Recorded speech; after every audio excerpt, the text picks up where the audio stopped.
வணக்கம் ஆனந்தி. தீபாவளி பண்டிகையானது நாடு முழுவதும் வெகு விமர்சையாக நாளை மறுதினம் கொண்டாடப்பட உள்ளது. குறிப்பாக தீபாவளியின் முக்கிய நிகழ்வாக பட்டாசு வெடிப்பது என்பது மிகவும் வழக்கமாக இருந்து வருகிறது. குறிப்பாக தமிழ்நாட்டில் பாத்தீங்கன்னா சிவகாசி மாவட்டம் என்பது பட்டாசுக்கு மிகப்பெரிய மாவட்டமாக இருந்து வருகிறது. அதனைத் தொடர்ந்து சின்ன சிவகாசியாக அழைக்கக்கூடிய வலங்கைமான் என்பது பட்டாசு விற்பனையில் அதிக அளவில் ஈடுபட்டு வருகிறது. குறிப்பாக திருவாரூர் மாவட்டம் வலங்கைமான் பகுதிகளில் பட்டாசு விற்பனை படுஜோராக நடந்து வருகிறது. மேலும் பாத்தீங்கன்னா இந்த பட்டாசு வாங்குவதற்கு உள்ளூர் மட்டுமில்லாமல் வெளி மாவட்டத்தைச் சேர்ந்த ஏராளமானவர்கள் தற்போது பட்டாசை வாங்கி வருகின்றனர்.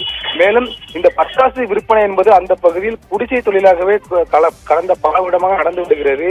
இந்த வலங்கைமான் என்பது நாட்டு வெடிக்கை என்பது ஃபேமஸான ஒரு பகுதியாக திகழ்ந்து வருகிறது. தற்போது கனமழையையும் பொருட்படுத்தாமல் வலங்கைமான் பகுதியில் தற்போது பட்டாசு வாங்குவதற்காக உள்ளூர் மற்றும் வெளியூர் மாவட்டங்களைச் சேர்ந்த ஏராளமானோர் பட்டாசுகளை வாங்கி வருகின்றனர்.